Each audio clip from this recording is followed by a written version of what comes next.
Welcome back, guys, to another episode of Talking Ball with JR, episode number 6. And the champions is finally over. Well, the first leg, at least, is over. And boy, oh boy, did we have some games. All right? And I'm going to tell you guys that I think this first leg was a once in a lifetime. Be real with you guys, as a Chelsea fan, I'm not too happy. We're going to touch on that game. You know, we're going to touch on that game because right now, my sports franchise aren't doing well. Okay, actually, well, the Lakers are doing pretty decent right now. The Lakers are doing pretty decent, but I don't expect that to last. But you know, we're not here for that. And baseball, and the USA baseball team freaking stink. We lost to freaking Italy in baseball. But besides the point. Let's get into this. And starting off on Tuesday, we had Galatasaray and Liverpool. And I told you guys that the Liverpool, I don't see them, getting away with this, like a 3-0 victory. I don't see that happening, right? I did say a 1-1 draw, and that didn't happen. But I said Galatasaray wasn't going to lose. I did say that. Just saying, I didn't say that. Just letting you know, I did say that. And Galatasaray, that home crowd, that atmosphere, it looked amazing. It felt amazing. But let me just tell you something right now. Liverpool fans, relax. You're going to take care of business in the second leg. Don't worry about it. Atalanta, Bayern Munich, there's not much to say. Bayern Munich showed up, Atalanta did it. Mikel Olise might be the best right winger in the world right now. Forget about Saka, forget about my star boy Estevu, forget about who else is there? Barcola, Dembele, forget about all those guys right now. Mikel Olise is the best right winger in the game right now. He is looking incredible, and Bayern Munich look like they're going to be the favorites to win it all. And Bayern Munich, you're the Champions League winners. Atletico Madrid versus Tottenham Spurs. And this game was probably my favorite game of the freaking week. And the reason why it was my favorite game is because we saw an absolute masterclass. We saw a masterclass from Kinski. Kinski had the absolute greatest game a goalkeeper has ever had. So much so that he was getting a stand ovation at the 17th minute of the game as he was getting subbed out. I'm just saying, Vicario, after watching that performance and then benching you, I'm running right up to whoever you need to run up to and tell him, hey, buddy, I need a new contract. Because how are you going to disrespect me? And then we watch Kinski do whatever he just did. And then give me a new contract. I need a new contract just to deal with what you're doing to me. So I'm going to say, Spurs, Eagle Tudor, how do you still have a job? Eagle Tudor, I don't think you should get a job anywhere after this. You should be coaching your sons. If you have kids, go coach them. Go coach U8 football, all right? U8 football is where you should be. And then we had it St. James Park, and boy, oh boy, the Premier League teams had a stinker, didn't they? Liverpool looked terrible. Newcastle looked terrible. Chelsea looked terrible. Manchester City looked terrible. The Premier League teams, they got exposed. They got exposed by the rest of Europe. I've been saying this. The Premier League is a farmer's league. And Prem Tarts, let's wake up now. Let's realize, let's smell the coffee here. Your league isn't as great as you think it is. It's not as great as you think it is. Real Madrid, we're going to touch on that. But Real Madrid killing them without their two best players? Without the two best players and Vinny? Vinny's out there playing. Valverde did that too. We're going to talk about it. But Newcastle United versus Barcelona, this game, I was expecting goals. All right? The two teams that looked horrendous defensively decided, let's look great defensively now, right? Barcelona decided to, hey, if we put, what is it? If we put Cancelo, Martin, and Kubarsi and Araujo in the back line, we can do something. We can defend. And boy, oh boy, did they defend. Until Araujo decided, hey, I'm gonna try to get some minutes off, right? I'm gonna try to sit down and try to pretend like I'm hurt. I gotta stretch, waste some minutes. And then the ref isn't having it, as he shouldn't. Tells them to go off the pitch and then come run in. He goes off the pitch, slow jogs over to the other side as Newcastle's progressing. And as Newcastle's progressing, he decides, I'm going to just become a spectator. I'm going to just sit back and relax. I'm going to sit back and grab some popcorn and just watch the game from the field. I got the best seats on the house. Someone should have told Sinky to call up Araujo for those tickets. Because he sat back, watched the ball loop around, and then back post goal. And then a back post goal. And he's looking around, everybody's looking around like, whose man is that? And Araujo's like, I forgot I was playing. My bad. But then Yamal bailed them out with that penalty. Danny Olmo, beautiful, lovely feet from you.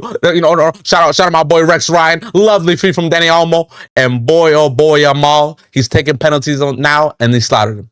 All right? The Barcelona fans say he can't take pens, but that pen looked good, and it's 1-1 Barcelona. And I think Barcelona's going to take care of business now, boys. And I know you're going to say this, it's just 1-1. It wasn't a good game.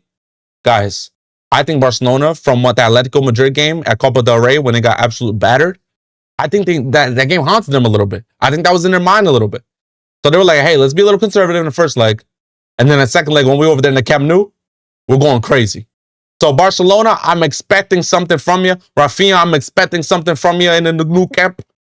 And Barcelona, I think you should run away with this in the second leg, but we'll talk about that when we get there. All right? So Barcelona, Newcastle, wasn't a great game, but it delivered in the final moments, didn't it? And speaking about teams that played terrible and Prem stars being in the mud, I completely forgot about this team, Arsenal. This Arsenal team stinks. This Arsenal club finally got exposed. If you can't score corners, you can't do anything. Leverkusen out of all teams. You know, if I'm honest with you, Leverkusen, you should be mad. You should be mad that you didn't walk away with a 1-0 victory there. Because Arsenal, you guys looked horrendous. Horrendous. It's like watching paint dry. It's like watching paint dry with you guys. You guys stink. And Havertz, they give you the pen just to be, oh, you're at Bayer Leverkusen, you've been there since the age of 11. Shout out to you, Kai Havertz. Oh, great, that's great, boo-hoo, yada, yada, yada. But you guys look terrible. Now, I expect them to take care of business in the Emirates. Let's just be real here. You know, I'm not dumb in the head. You know, I'm not dumb in the head. But let's just call it what it is. It's called spade a spade. Bayer Leverkusen look better than Arsenal. And Prem teams, we gotta stop respecting this damn Arsenal team. They're not any good. They're not good, guys. All right? So we should be taking care of them. All right? But Arsenal, I'm expecting you guys to take care of business in the second leg. But boy, oh boy, you guys look terrible. And I won't be watching it again. You know, I don't think any of us will be watching it again, to be honest. And then to the Arctic Circle in Norway. Bodo Glimt versus Sparting.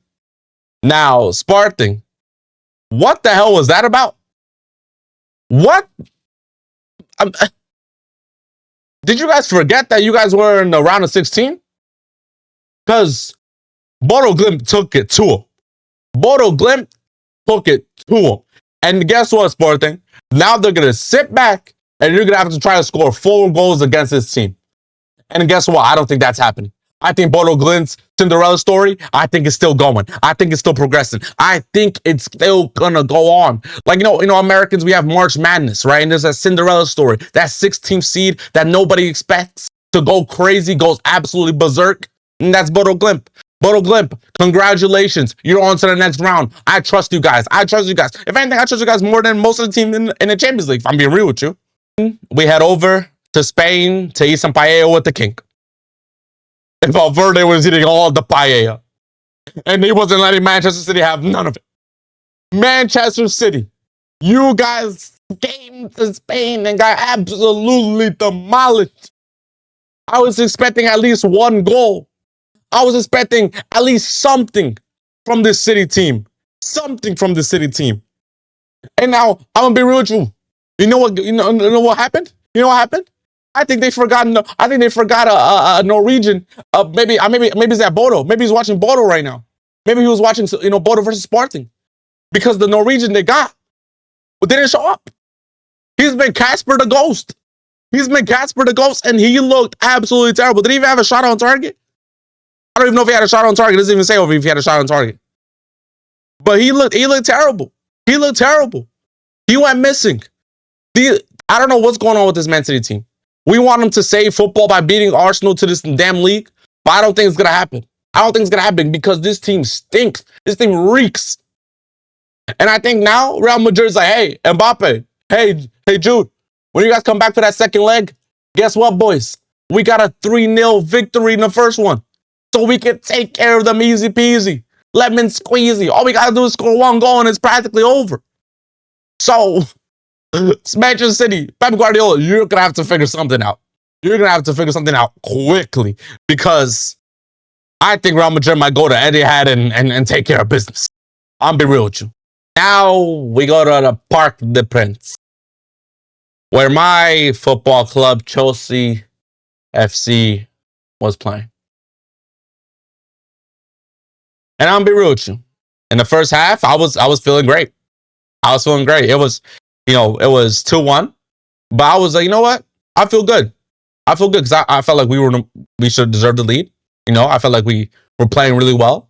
I thought that, we were ready to take over the lead. We were ready to go out there and at least get a draw or something.